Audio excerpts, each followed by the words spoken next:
In this lecture, we will discuss the TS diagram for phase change. देखिए TS diagram आप लोग पहले भी डिस्कस कर चुके हैं. क्या होता है TS डायग्राम?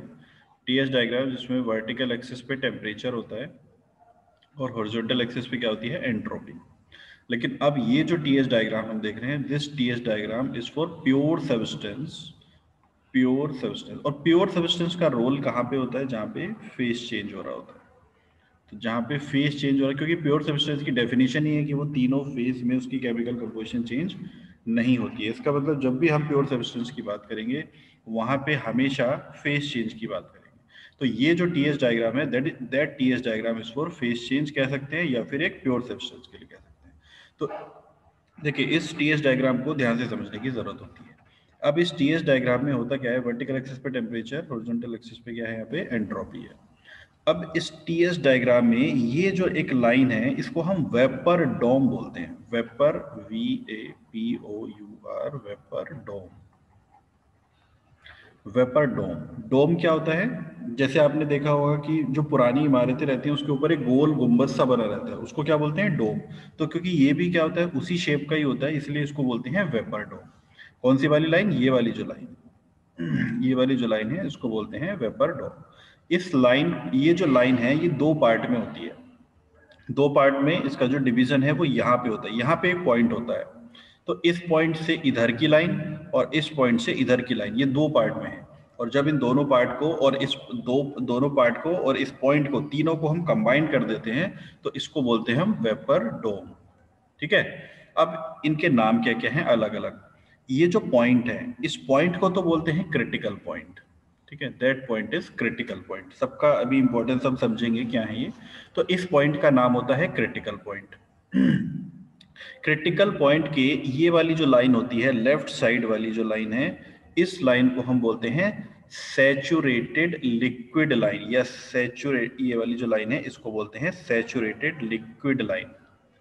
ठीक है, सैचुरेटेड लिक्विड लाइन. और जो इधर वाली लाइन है इसको बोलते हैं सैचुरेटेड वेपर लाइन. ठीक है. तो ये क्या है? एक्चुअली ये डिफरेंशिएट क्रिएट करता है लिक्विड और वेपर में. ये वाली जो लाइन है वो डिफरेंशिएट करती है सॉलिड और लिक्विड में. तो ये वाली जो लाइन है, इस लाइन को बोलते हैं सैचुरेटेड लिक्विड लाइन, और इस लाइन को बोलते हैं सैचुरेटेड वेपर लाइन. ठीक है. अब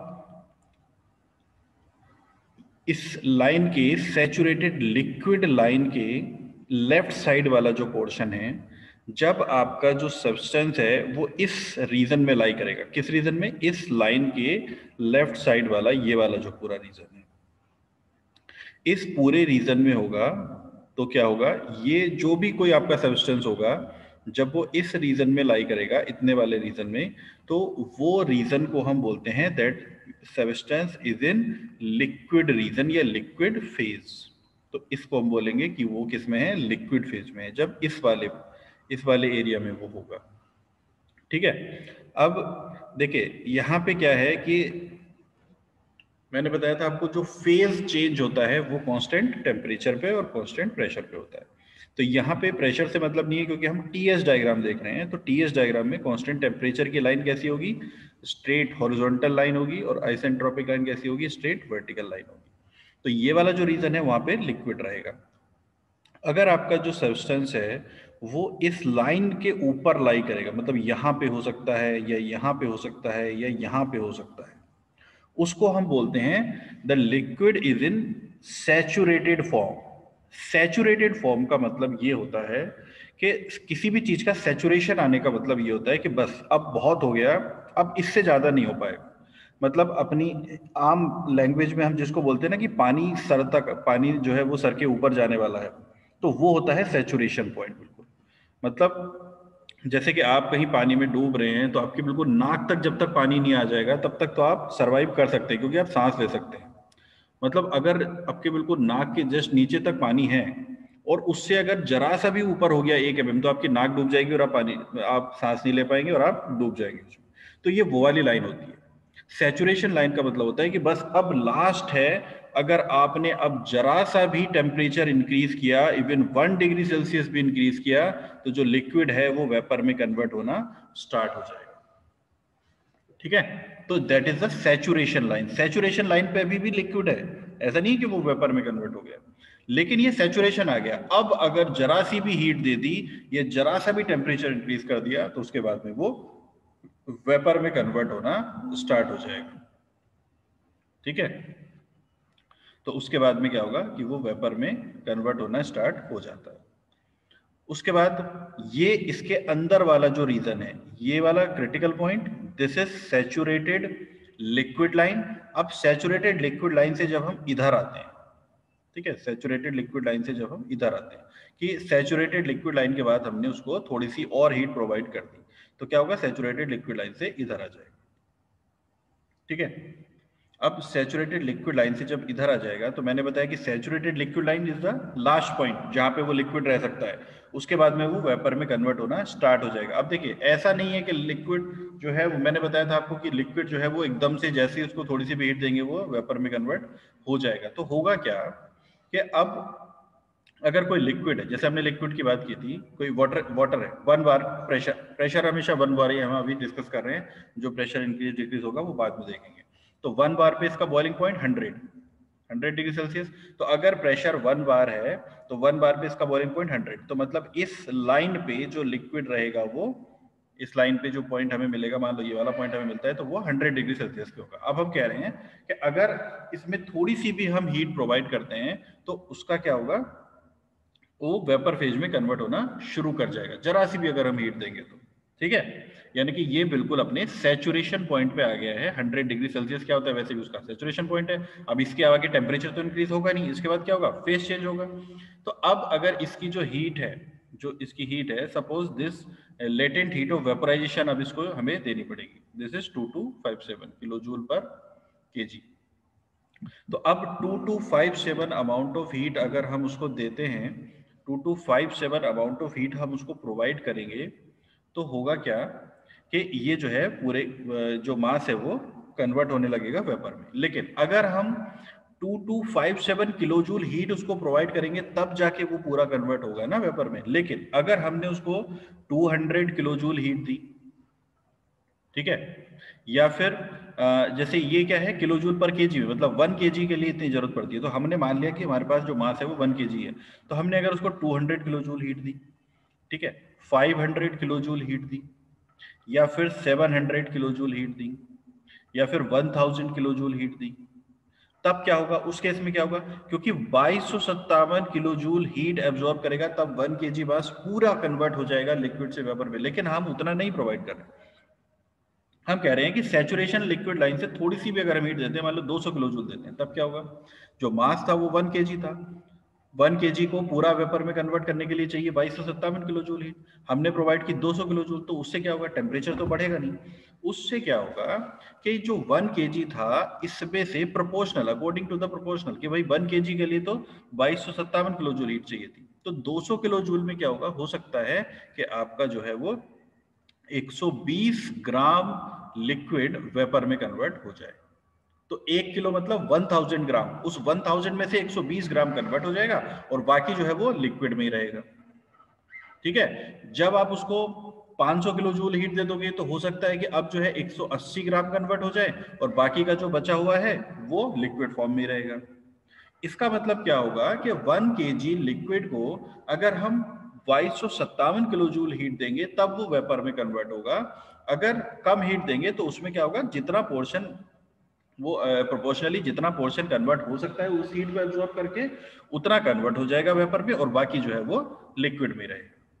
ठीक है, तो इस तरीके से क्या होता है कि जब ये सैचुरेटेड लिक्विड लाइन के बाद हम उसको और हीट प्रोवाइड करते हैं तो वो क्या आता है, इस रीजन में आ जाता है और इस रीजन को बोलते हैं लिक्विड प्लस वेपर रीजन या फिर wet region, wet, WET, wet region बोलते हैं। वेट क्यों बोलते हैं इसको, क्योंकि इस फेज में आपका लिक्विड भी रहेगा और वेपर भी रहेगा, दोनों फेज रहेंगे जब तक कि आप उसको पूरा जो है 2257 किलो जूल हीट नहीं दे देंगे। 200 देंगे तो इस यहाँ पे हो सकता है यहाँ पे आ जाए, फिर क्या 500 देंगे तो यहाँ पे आ जाएगा, 700 देंगे तो यहाँ पे आ जाएगा, 1000 देंगे तो यहाँ पे आ जाएगा, 2000 देंगे तो यहाँ पे आ जाएगा, 2257 देंगे तो यहाँ पे आ जाएगा। 2257 देंगे तो क्या होगा, पूरा कन्वर्ट हो जाएगा वेपर में, और जब पूरा वेपर में कन्वर्ट हो जाएगा तो वो इस लाइन पे आ जाएगा। इस लाइन को बोलते हैं saturated vapour line. This line is saturated vapour line. ठीक है, तो क्या होगा कि इस लाइन पे आने का मतलब है कि पूरा लिक्विड आपका वेपर में कन्वर्ट हो गया है। That is the saturation point. Saturation point क्यों बोलते हैं इसको? जैसे ये सैचुरेशन पॉइंट है, मतलब इसमें अगर जरा सी भी हीट ऐड कर दी, जरा सी भी, तो वो वेपर में कन्वर्ट होना शुरू कर जाएगा। इससे ज्यादा हीट वो और एब्जॉर्ब नहीं कर सकता लिक्विड में बने रहने के लिए, क्योंकि और हीट हमने एब्जॉर्ब कर दी तो वो वेपर में कन्वर्ट हो जाएगा। वैसे ये भी सैचुरेटेड वेपर लाइन है। इसमें से अगर हमने जरा सी भी हीट निकाल ली तो वो लिक्विड प्लस वेपर रीजन में आ जाएगा, वेपर डोम के अंदर आ जाएगा। ये दिस इज द वेपर डोम, ये वाला जो रीजन है दिस इज वेपर डोम। तो इस वेपर डोम के अंदर आ जाएगा। ठीक है, तो वेपर डोम के अंदर आ जाएगा, इसीलिए इसको बोलते हैं, इसी ये वाली जो लाइन है ये भी कैसी होगी? सैचुरेटेड। लेकिन वो लिक्विड थी, ये वेपर है, क्योंकि यहां पे जो फेज है वो वेपर है, यहां पे जो फेज था वो लिक्विड था। ठीक है, तो this is the saturated liquid line, this is saturated vapour line, this is liquid region, this is liquid plus vapour region. उसके बाद अगर हम उसको और हीट प्रोवाइड करते हैं, अगर हम उसको और हीट प्रोवाइड करते हैं तो फिर क्या होगा? वो इस रीजन से आगे निकलना शुरू हो जाएगा। और चूंकि देखो ये तो फेज चेंज था, फेज चेंज कांस्टेंट टेम्परेचर पे होता है, इसलिए यहाँ पे सीधी लाइन आएगी। तो फेज चेंज कांस्टेंट टेम्परेचर पे था। अब अगर हम उसको, जब वो पूरा 100 डिग्री सेल्सियस के वेपर में कन्वर्ट हो गया, 100 डिग्री सेल्सियस के वेपर में कन्वर्ट हो गया, अब हम उसको और हीट प्रोवाइड कर देंगे। तो वो हीट कौन सी होगी? Sensible heat. सेंसिबल हीट क्या करती है? टेम्परेचर इंक्रीज करती है। तो अब उसका टेम्परेचर इंक्रीज होना शुरू हो जाएगा। जब उसका टेम्परेचर इंक्रीज होना शुरू हो जाएगा तो इस लाइन के ये जो राइट साइड में रीजन है, पूरे का पूरा रीजन है, चाहे आप उसका टेम्परेचर आप कितना भी बढ़ाते रहो, इस रीजन को बोलते हैं हम सुपर हीटेड रीजन। ठीक है, this is the liquid region, liquid vapour region, and this is vapour region. यहाँ पे पूरे का पूरा कंप्लीट वेपर फेज। अगर हम फेज की बात करें, देखिए अगर हम फेज की बात करते हैं तो फेज की अगर हम बात करते हैं तो जो सैचुरेटेड लिक्विड लाइन के लेफ्ट वाला रीजन है दैट इज लिक्विड फेज। जो वेपर डोम के अंदर वाला फेज है that is liquid plus vapour phase. और जो सैचुरेटेड वेपर लाइन के राइट साइड वाला रीजन है वहां पे कंप्लीटली वेपर फेज होगा। और अगर हम रीजन की बात करते हैं तो रीजन की बात करने पे जो लिक्विड रीजन है उसको बोलते हैं सब कूल्ड रीजन। सब कूल्ड रीजन, क्योंकि जो कूलिंग चल रही है यहाँ पे, वाटर की कूलिंग चल रही है भाई। 100 डिग्री सेल्सियस से जो टेम्परेचर है वो अब नीचे जा रहा है। अगर हम उससे और हीट रिमूव करते हैं तो टेम्परेचर नीचे जा रहा है, तो उसको बोलते हैं कूलिंग। तो इसलिए ये वाला जो लिक्विड रीजन है इसको बोलते हैं सब कूल्ड रीजन। ये वाला जो रीजन है सब कूल्ड रीजन। ये वाला जो रीजन है इसको बोलते हैं वेट रीजन। और ये वाला जो रीजन है इसको बोलते हैं सुपर हीटेड रीजन। इसको बोलते हैं सैचुरेटेड वेपर और इसको बोलते हैं सैचुरेटेड लिक्विड। तो 1 2 3 4 5 रीजन हो गए। कौन कौन से? लेफ्ट साइड वाला सब कूल्ड रीजन, लाइन के ऊपर वाला saturated region, saturated liquid region, vapour dome के अंदर वाला वेट रीजन, इस राइट साइड वाली लाइन वाला सैचुरेटेड वेपर रीजन, और इसके राइट साइड वाला सुपर हीटेड रीजन। तो 5 रीजन यहां पे हो जाते हैं। ठीक है, अब देखिए इसको ना एक एग्जाम्पल के थ्रू हम समझते हैं। पहले हम सपोज करते हैं कि हमारे पास एक प्योर सब्सटेंस है, लेट से वाटर ही है, उसका जो टेम्परेचर है वो 25 डिग्री सेल्सियस है। 25 डिग्री सेल्सियस है। तो जब 25 डिग्री सेल्सियस है वाटर और इसका जो प्रेशर है वो 1 बार है, अभी हम 1 बार पे ही लेके चलते हैं।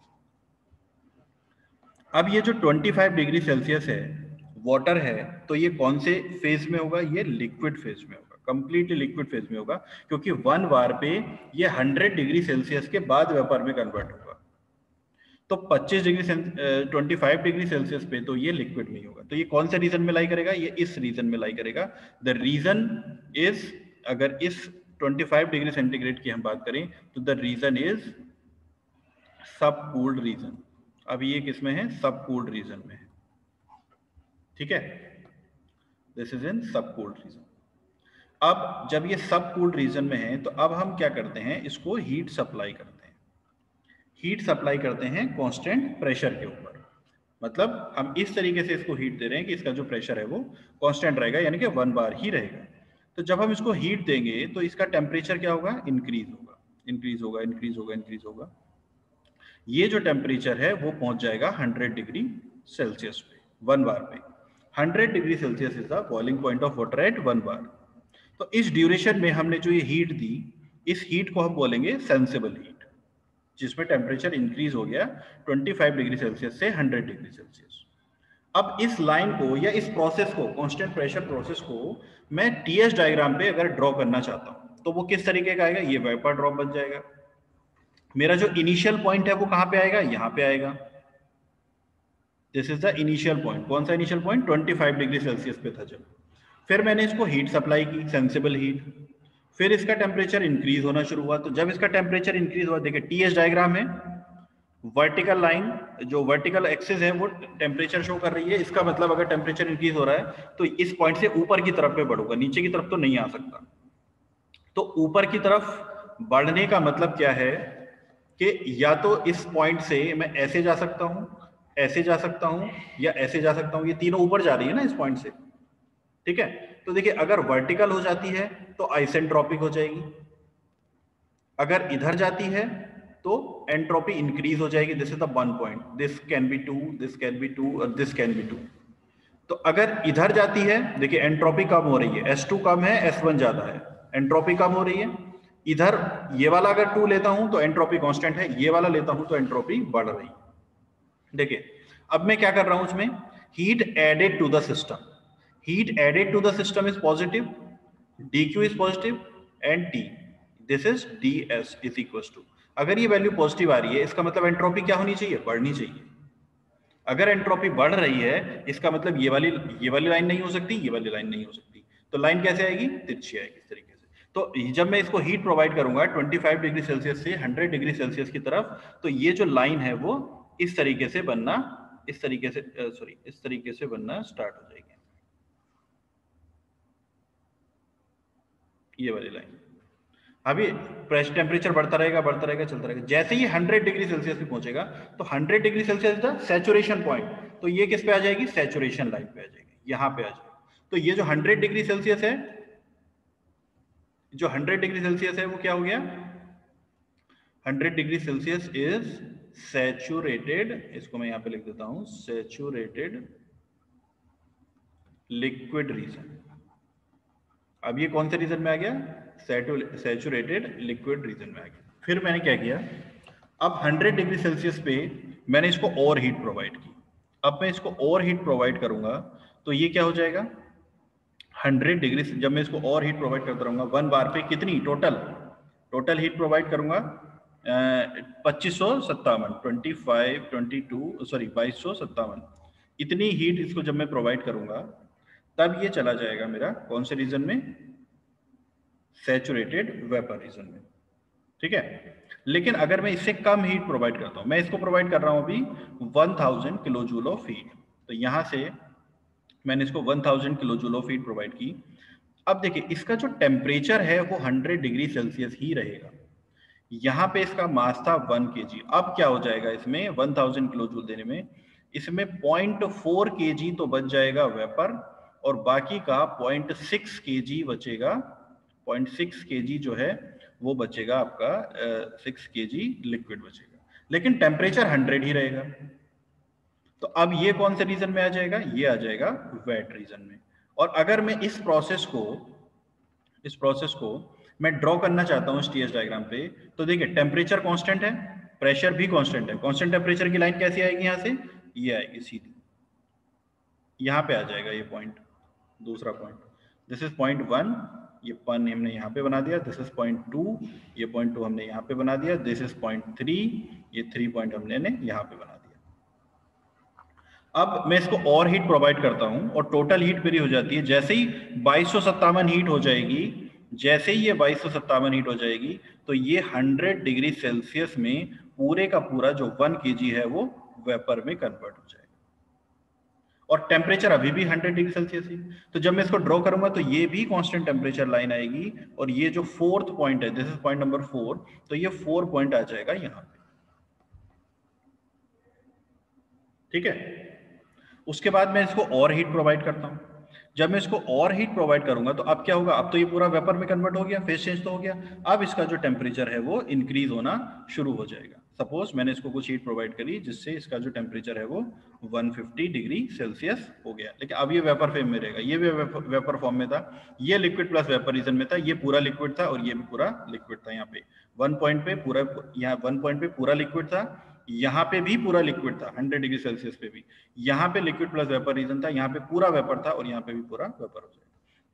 तो देखिए 100 डिग्री सेल्सियस से 150 डिग्री सेल्सियस टेम्परेचर इंक्रीज हो रहा है, heat added to the system. तो अगेन लाइन कैसी आएगी, लाइन इस तरीके से आएगी, ऊपर की तरफ जाती हुई। तो ये मिल जाएगा मुझे यहाँ पे पॉइंट नंबर 5, जिसका टेम्परेचर हो जाएगा 150 डिग्री सेल्सियस। ठीक है, तो this is a constant pressure line जिसमें हम लिक्विड 25 डिग्री सेल्सियस के लिक्विड से हम 150 डिग्री सेल्सियस के वेपर तक उसको लेके गए। तो 25 डिग्री सेल्सियस के लिक्विड से जब वाटर 150 डिग्री सेल्सियस के वेपर में कन्वर्ट होगा तो उसके बीच में क्या क्या चीजें होंगी ये हमने समझा। क्या होगा, पहले 25 डिग्री सेल्सियस का जो लिक्विड है वो 100 डिग्री सेल्सियस के लिक्विड में कन्वर्ट होगा and this is sensible heating. इसको क्या बोलते हैं, sensible heating. This is sensible heating. और ये कौन से रीजन में आएगा, सब कूल्ड रीजन में। पॉइंट नंबर 1 इज सब कूल्ड रीजन। पॉइंट नंबर 2 किस में आ जाएगा, सैचुरेटेड लिक्विड रीजन। उसके बाद मैंने इसको और हीट प्रोवाइड करी but less than 2257, less than 2257। तो क्या हो गया, कुछ पार्ट इसका लिक्विड में कन्वर्ट हो गया, कुछ पार्ट इसका वेपर में ही रहा। तो ये जो पॉइंट है वो यहाँ पे बीच में आ गया। यहाँ पे 0.4 हमने लिखा था, यहाँ पे 0.4 जो केजी था वो वेपर में कन्वर्ट हो गया था और 0.6 केजी जो था वो लिक्विड रीजन में था, लिक्विड में था। ठीक है, तो दिस इज पॉइंट नंबर 3। उसके बाद मैंने और हीट प्रोवाइड करी, और हीट प्रोवाइड दी। जैसे ही मैंने 2257 किलो जूल हीट इसको प्रोवाइड कर दी तो ये पहुंच गया पॉइंट नंबर 4 पे, यानी कि पूरे का पूरा जो 1 केजी था वो पूरा कन्वर्ट हो गया वेपर में। टेम्परेचर अभी भी 100 डिग्री सेल्सियस ही है, तो ये जो पूरी लाइन है वो आ जाएगी constant temperature line. This is constant temperature line. ठीक है, उसके बाद मैंने और इसको हीट प्रोवाइड करी तो अब इसका टेम्परेचर इंक्रीज होना शुरू हो गया, और जब टेम्परेचर इंक्रीज होगा तो ये जो लाइन है वो ऊपर की तरफ आएगी। अब देखो ये हमने ली थी वैल्यू 1 बार पे। अब मैं इसका प्रेशर मान लो चेंज करता हूं, मान लो मैं ये वैल्यू लेता हूं 5 बार। तो 5 बार पे होगा क्या, 25 डिग्री सेल्सियस से ही मैं स्टार्ट करूंगा, कर्व भी बिल्कुल ऐसे ही बनेगा, लेकिन होगा क्या, देखो ये वाला जो हमने पॉइंट बनाया, this point is T saturation, और यहाँ पे जो प्रेशर था दिस इज 1 बार। तो 1 बार पे वो कितना था टेम्परेचर, 100 डिग्री सेल्सियस। मैं 5 बार की बात कर रहा हूँ, तो 5 बार पे हो सकता है वो 120 डिग्री सेल्सियस होगा। तो जब 5 बार पे वो 120 डिग्री सेल्सियस होगा तो होगा क्या कि जो लाइन है, देखिए 25 से ही मैं स्टार्ट करूंगा, 25 से ही स्टार्ट करूंगा, लेकिन इसका जो बॉइलिंग पॉइंट है वो कहां तक चला जाएगा, 120। इस वर्टिकल एक्सिस पे क्या है, टेम्परेचर। यहाँ पे अगर 100 है तो इस वाली लाइन पे कितना होगा, 120, ऊपर तो ज्यादा होगा ना। अब ये लाइन कैसे आएगी, इसी पॉइंट से स्टार्ट होगी और ये जो लाइन है वो इस तरीके से ऊपर जाएगी यहाँ पे, या यहाँ पे कह सकते हैं। फिर यहाँ पे 120 डिग्री सेल्सियस पे कांस्टेंट टेम्परेचर पे इसका फेस चेंज होगा और फिर ये ऊपर की तरफ जाएगी। तो ये कहानी किसकी है, 5 बार की। वैसे ही अगर 8 बार होगा तो इसके और ऊपर आ जाएगी, अगर 10 बार होगा तो इसके और ऊपर आ जाएगी। ठीक है, तो इस तरीके से इस टीएस डायग्राम पे हम किसी भी फेस चेंज को शो करते हैं। अब देखिए ये वाला जो वेट रीजन है उसकी कहानी समझते हैं। जो वेट रीजन है, वेट रीजन में क्या होगा, कुछ अमाउंट लिक्विड होगा और कुछ अमाउंट वेपर होगा। जैसे हमने देखा, हमने इस वाले पॉइंट को हम 3 पॉइंट पे जो हमने देखा था 0.4 केजी वेपर था और 0.6 केजी लिक्विड था। टोटल कितना था, 1 केजी। उसमें से 3 पॉइंट पे वेपर में कितना कन्वर्ट हुआ, 0.4 केजी। इन दोनों का जो रेशियो होता है 0.4 केजी, यानी कि जितना वेपर में कन्वर्ट हो गया डिवाइडेड बाय जितना टोटल हमने लिया था, इसको हम बोलते हैं एक नई term, and that term is dryness fraction, और ड्राइनेस फ्रैक्शन और quality of steam, quality of steam. क्योंकि सैचुरेटेड लिक्विड लाइन के बाद जो ये वेट रीजन है वहां पे वेपर बनना स्टार्ट हो गया। वेपर को क्या बोलते हैं हम, पानी के वेपर को क्या बोलते हैं, स्टीम बोलते हैं। तो स्टीम में कन्वर्ट होना स्टार्ट हो गया। तो यहाँ पे हमारे पास 3 पॉइंट पे क्या है, स्टीम है, लेकिन उस स्टीम की क्वालिटी कितनी है वो बताएगा ड्राइनेस फ्रैक्शन।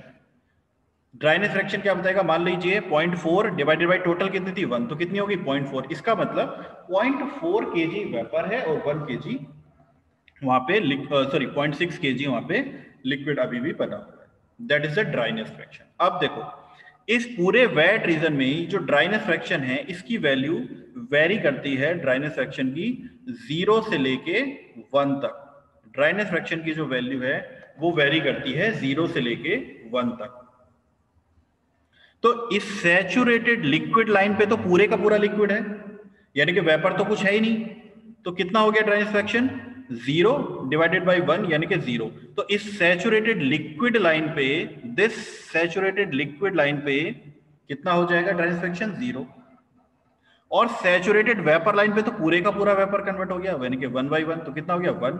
तो इस सैचुरेटेड वेपर लाइन पे ड्राइनेस फ्रैक्शन कितना हो जाएगा 1, और इसके बीच में 1 और 0 के बीच में लाई करेगा, डिपेंडिंग ऑन कि कितना पोर्शन, कितना फ्रैक्शन कन्वर्ट हो गया है स्टीम में। जितना फ्रैक्शन उसका कन्वर्ट हो जाएगा वो वैल्यू हो जाएगी ड्राइनेस फ्रैक्शन, ड्राइनेस फ्रैक्शन या फिर क्वालिटी ऑफ स्टीम। ठीक है। अब देखिए ये वाला जो वेट रीजन है इस पे थोड़ा सा कंसंट्रेट करेंगे। वेट रीजन पे अगर देखो लाइन इस तरीके की है, यहां से ये कम प्रेशर पे है, प्रेशर ज्यादा होगा तो जो लाइन है वो इस तरीके की आएगी, इसके ऊपर आ जाएगी,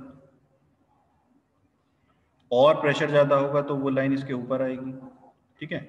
यहाँ पे क्या है, ये यहां से लेके यहां तक का जो रीजन है इसको हम बोलते हैं लेटेंट हीट। और चूंकि यहाँ पे जो कन्वर्जन हो रहा है वो लिक्विड से वेपर में हो रहा है, इसलिए इसको बोलेंगे latent heat of vaporisation, latent heat of vaporisation. Last lecture में भी डिस्कस किया था हमने। तो देखिए यहाँ पे जो ये लेटेंट हीट ऑफ वेपोराइजेशन है, latent heat of vaporisation 1, latent heat of vaporisation 2, latent heat of vaporisation 3 and this is latent heat of vaporisation 4। तो जैसे जैसे प्रेशर बढ़ रहा है वैसे वैसे ये जो लाइन है वो छोटी होती चली जा रही है। इस लाइन के छोटा होने का क्या मतलब है कि जैसे जैसे प्रेशर बढ़ रहा है लेटेंट हीट ऑफ वेपोराइजेशन कम होती चली जा रही है। मींस 1 बार प्रेशर पे हमें कितनी हीट देनी थी 1 kg को कन्वर्ट करने के लिए 2257, वहीं 5 बार पे कितनी होगी देनी होगी 2000। वहीं अगर 10 बार कर दिया जाए तो हो सकता है 1500 हो जाएगी, 20 बार कर दिया जाएगा तो 1000 हो जाएगी, फिर और कम, फिर और कम। तो ये क्या होता है धीरे धीरे कम होती चली जा रही है, और कम और कम होती चली जाएगी। और एक वैल्यू प्रेशर की ऐसी आएगी कि ये जो enthalpy latent heat of vaporisation जो थी वो कितनी हो जाएगी 0, क्योंकि ये कम होती चली जा रही है। तो एक पॉइंट पे लेटेंट हीट ऑफ वेपोराइजेशन कितनी हो जाएगी 0, and that point is known as critical point, critical point. अब लेटेंट हीट ऑफ वेपोराइजेशन 0 होने का मतलब क्या हो गया, देखो जब 100 डिग्री सेल्सियस पे हम उसको हीट प्रोवाइड कर रहे थे लेटेंट हीट ऑफ वेपोराइजेशन, तब जाके वो फेज चेंज कर रहा था। लेकिन लेटेंट हीट ऑफ वेपोराइजेशन का मतलब क्या हो गया कि बिना किसी हीट के ही वो अपना फेज चेंज कर लेगा। मतलब जैसे ही इस टेम्परेचर पे वाटर पहुंचेगा करस्पॉन्डिंग प्रेशर पे, तो उस टेम्परेचर पे पहुंचने के बाद लेटेंट हीट ऑफ वेपोराइजेशन तो 0 है, जरूरत ही नहीं है। सेंसेबल हीट प्रोवाइड करी, जो भी इस टेम्परेचर पे जितना भी उसका इस क्रिटिकल पॉइंट पे जितना भी उसका टेम्परेचर रहा होगा, उस टेम्परेचर पे पहुंचने के बाद बिना कोई हीट सप्लाई करे वो अपने आप ही वेपर में कन्वर्ट हो जाएगा। तो अब लाइन कैसी आएगी, इसके ऊपर वाली लाइन कैसी आती है, इस तरीके से सीधी चली जाती है, वहां पे कोई भी कांस्टेंट टेम्परेचर रीजन नहीं आता, क्रिटिकल पॉइंट के ऊपर वाली लाइन। लेकिन वहां पे प्रेशर बहुत ज्यादा हाई होता है। तो वेपर डोम में जैसे जैसे ऊपर की तरफ शिफ्ट होते हैं, यानी कि प्रेशर इंक्रीज होता है, वैसे वैसे लेटेंट हीट ऑफ वेपोराइजेशन कम होती रहती है, और एक पॉइंट पे वो जो लेटेंट हीट ऑफ वेपोराइजेशन है वो हो जाती है 0, और उस पॉइंट को हम बोलते हैं critical point, and that point separates the saturated liquid line and saturated vapour line. यही वो पॉइंट भी है जो सैचुरेटेड लिक्विड लाइन को और सैचुरेटेड वेपर लाइन को सेपरेट करता है या अलग करता है।